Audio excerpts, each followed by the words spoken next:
you can't be distracted because every step matters, right? And in real life, we do not realize that every step matters. Instead, we just think, you know what, let it be, maybe some other time.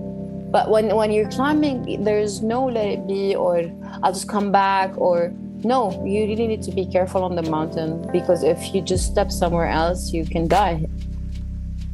Tima Deryan is the first Lebanese woman to have climbed Mount Everest.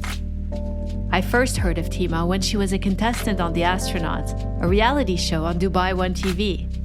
She competed against 11 other contestants from the Arab world to win, among other things, a letter of recommendation to get into a real accredited space program. It turns out that being an astronaut requires some of the same mental and physical abilities as mountain climbing. I'm Nadia Michel, and this is TMR Thrill Seekers.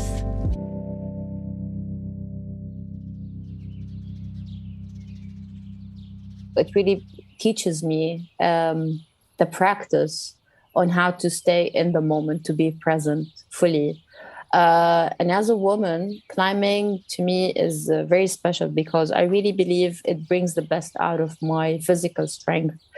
After I climbed my first mountain, I was really shocked with how much my body can handle and do on altitude. And I really felt like it was made for climbing. So every time I get on a mountain, there's this alter ego in me.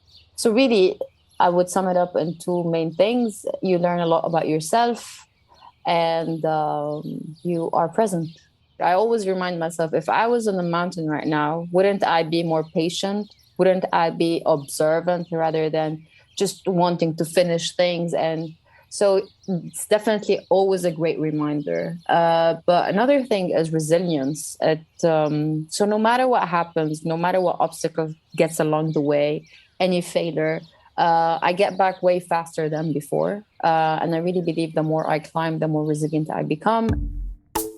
In 2016, Tima was working for a financial company in Dubai. One day, the company brought in a guest speaker who shared his story about climbing Mount Everest. Tima was already a licensed skydiver and advanced scuba diver. That day, she decided she also wanted to climb Mount Everest. Less than 1 year after that day at work, Tima climbed her first mountain, Mount Everest, the highest peak in Russia and Europe. Since then, she's climbed 19 mountains, including Mount Everest in 2019 when she was 26 years old.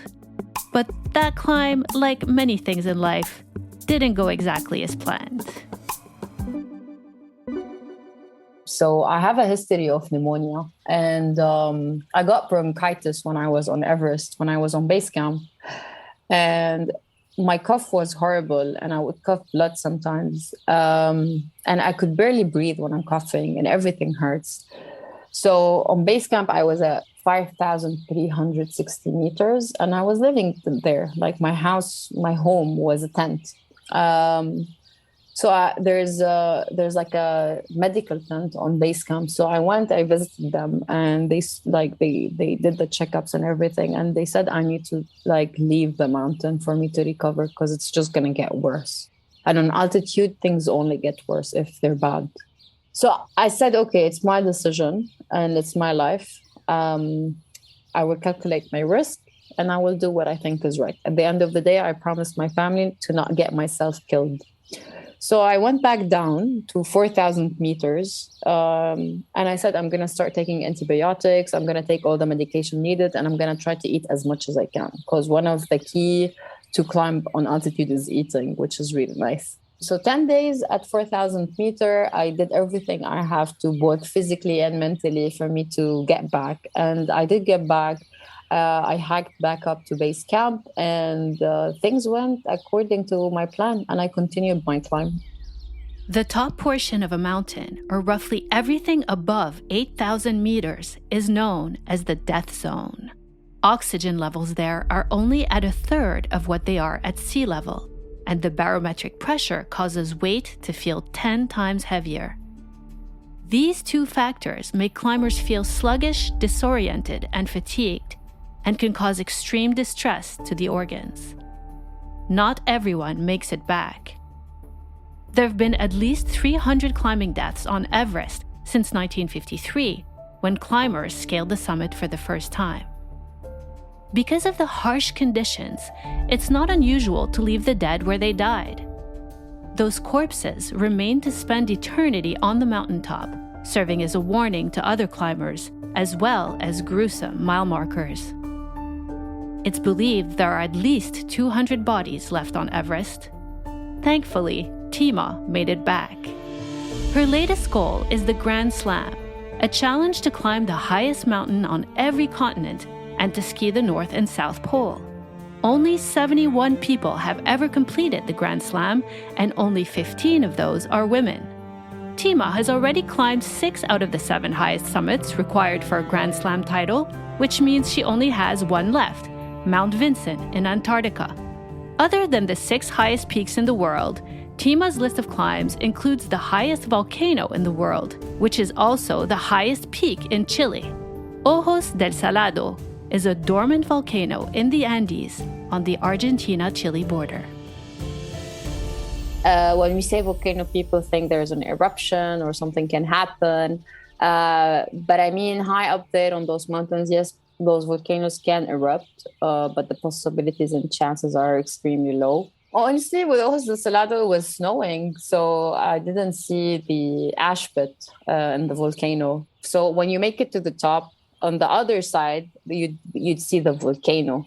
So it's not what we usually see, just an elevated mountain with a hole in the middle and there's a volcano. So there's an ash pit, and in the ash pit, you can see a little bit of smoke and dust coming out, and it smells like something burning. So in 2017, I tried to attempt Aconcagua, which is one of the 7 summits. It's the highest mountain in South America.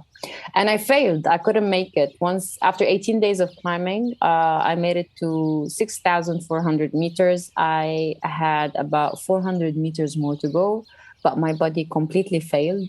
Everything in the world was telling me to go back down. I kept on pushing as much as I can. And then I had a crown tooth, and it just came out from the pressure. It was the pressure up there in Aconcagua is very extreme. And when that happened, I'm like, I think that's a sign. I'm just going to turn back. So turning back was really hard. It was harder than climbing the mountain, because going to the other side of the world, training for the mountain for a few months, and climbing it, putting the effort into being there, was heartbreaking. And I really wanted to summit. So I came back down, but I kept a positive attitude towards it. And I said, you know what? I will come back next year when the season is there, and I will climb it. So I came back in 2018 and I said, look, if I summit this time, my treat is going to be summiting the 2nd highest mountain. And it turned out to be Ojos del Salado, the highest active volcano. So I did summit in 2019, and it was a very beautiful feeling, especially after standing at the same spot where I said I'm going to turn back. This time I decided to move and continue, taking that one step at a time to the summit, to the top. And it was a great achievement, and it was a different kind of achievement. So when I came back down, I went and did this. I did my laundry, I fixed my stuff. Next morning, I took a flight to Chile. From Chile, I rented a car, and from there we drove into the Atacama Desert to get to Ojos del Salado. And by then we were already acclimatized, so it was me and 2 of my friends, and we knew we can just go on altitude a little bit faster now. We do not have to acclimatize. And yeah, we ended up summiting Ojos del Salado instead of just exploring. Tima has demonstrated incredible mental and physical strength. And that made her the ideal candidate for The Astronauts, a reality TV show that aired in Dubai in 2021. So the show has 12 contestants of different people from the Arab world. We were 3 girls and 9 men. The challenges started from swimming from an island to an island, jumping from a helicopter, turning off fire on a plane, and rescuing the people from the plane. There was a dunker where it will flip of 180 degrees underwater. You do a lot of things with your eyes closed to check your orientation. It's a really cool show. And there's a lot of learning for the viewer who's seeing, because you really understand how do astronauts train to go to space. And it was a lot of fun. I did make it to the finals. And the judges, I don't know if you know Scott Kelly. So Scott Kelly is the man the astronaut who stayed in space for the longest time, for almost a year. So he was one of the judges. There was a neurologist and presenter from the Mohammed bin Rashid Space Center in the UAE. So those were the three judges. And it was beautiful to hear feedback from Scott Kelly, to be honest, given that a man who did spacewalks, went on missions to space, coming in and talking about my personality and my strength. And by the end of the competition, I made it to the finals. And it was me, the Jordanian guy, and an Emirati guy. And the competition was very intense, but unfortunately, they couldn't choose me. With the show, if you win, you get to win $100,000 in prize and a recommendation letter from Scott Kelly for you to apply to a space program and see if you can go to space.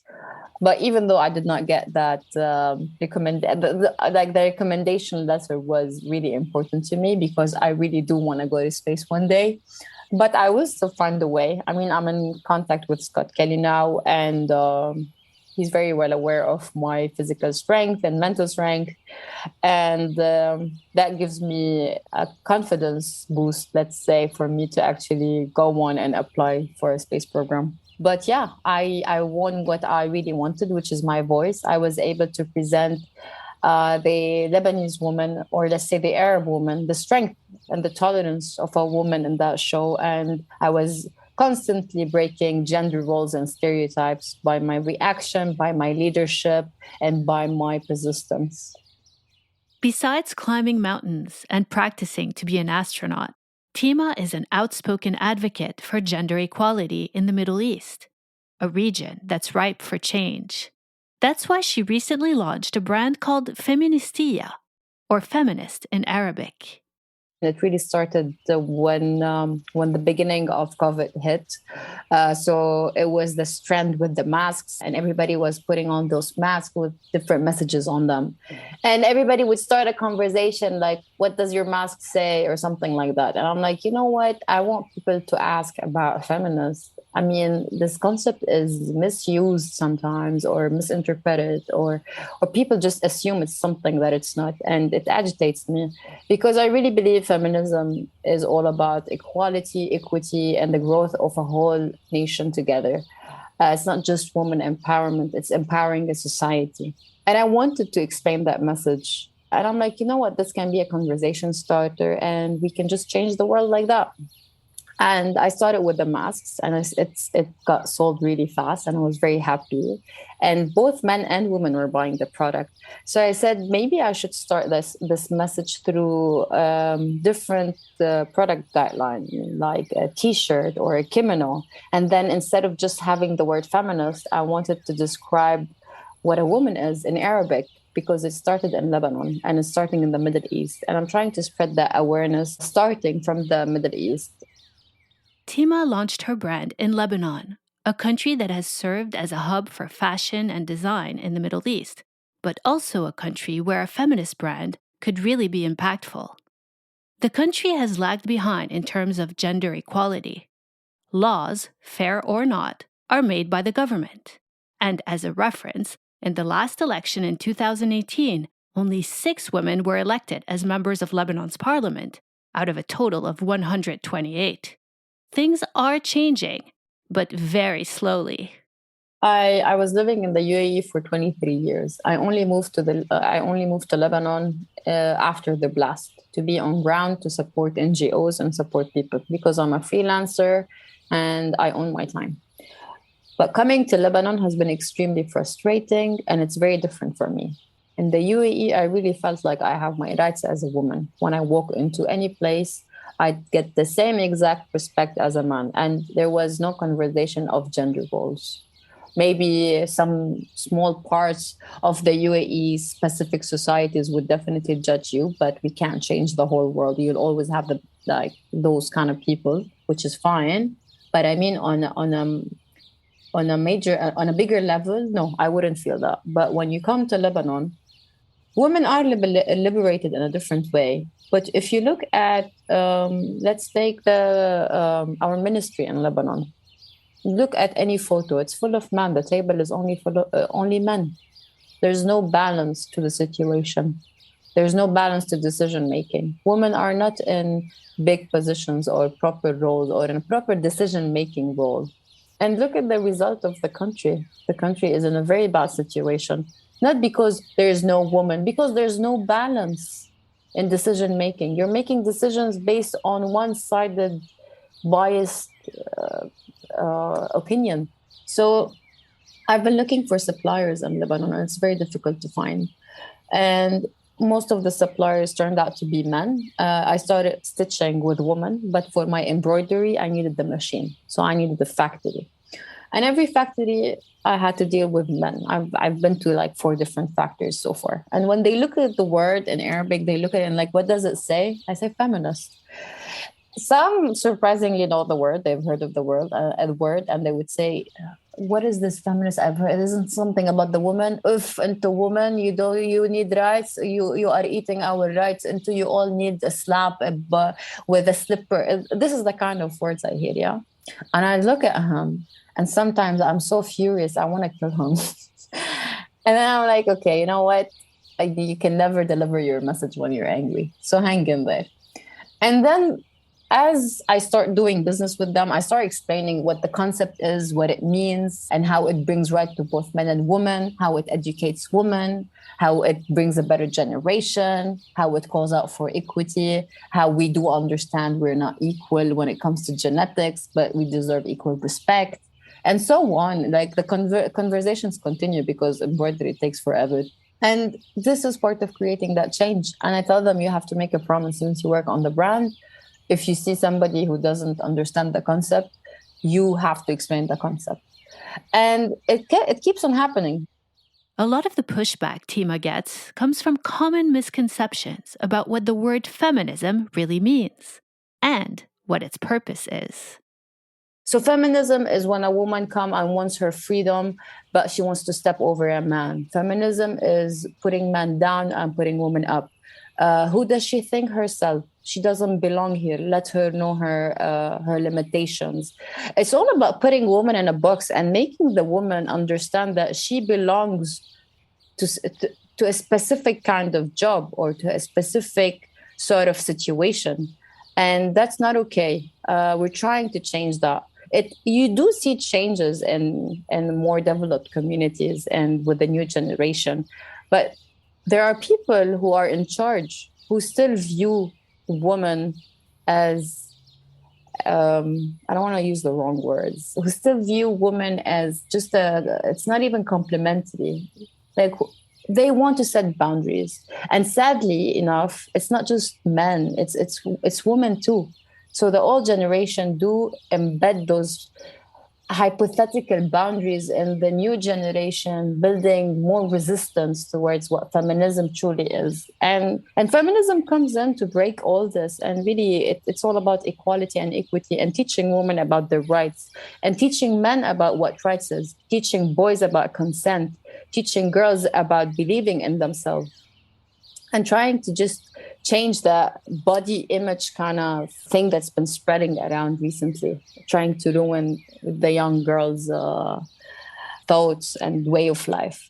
In order to convey her message to that part of the population that doesn't really connect with the Western idea of feminism, Tima presented her concept in Arabic. Those words started describing what a woman is. For example, the kimono has around 20 words that describes a woman in Arabic, such as qawiya, strong, jamila, beautiful, dhakiya, smart, tamuha, ambitious, and so on. Tima's also targeting a whole new market segment who kind of serve as cheerleaders for the movement. I really believe I want to create more products for men as well, because I realize there's a lot of boys and men out there who would like to represent feminism as well. So one of them is my brother. He's just 15, but he goes around and talks about feminism because he really understands it, and it's all about respecting women, and he respects his female friends and talks about feminism to his male friends. But I've seen like millennials wearing my product, Generation Z wearing my product. I haven't seen a baby boomer representing feminists because they do not like associating themselves with it. I get made fun of. They called me, oh yeah, the feminist. Besides ideological barriers, Tima has to grow her business in the midst of a political and economic crisis.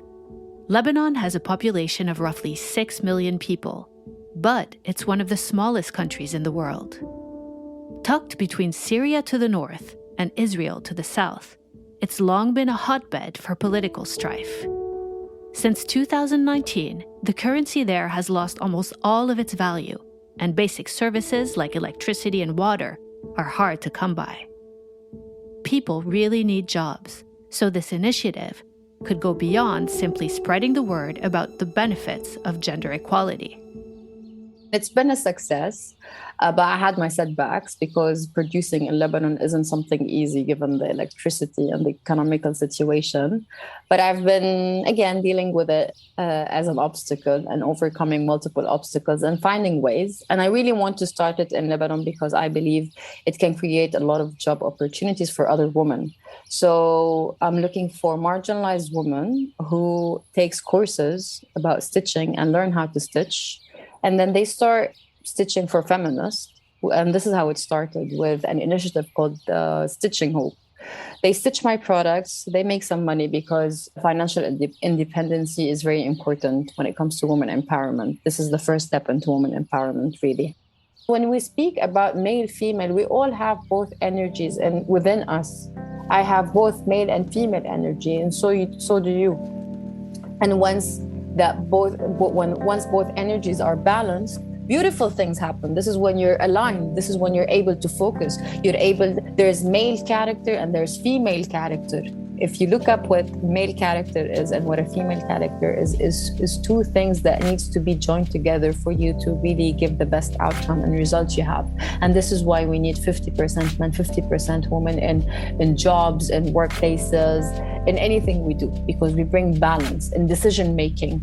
You can't just have testosterone all the time making decisions. You need some estrogen. Check out Tima on Instagram at Mountain Gypsy. That's also where you'll find a link to her GoFundMe page, where you can show your support and help her raise funds for that last peak she needs to climb to complete the Grand Slam. If you enjoyed today's episode, be sure to like it and follow us on whatever platform you're listening on. You can find me on Instagram at @NadiaMichelle_. See you soon.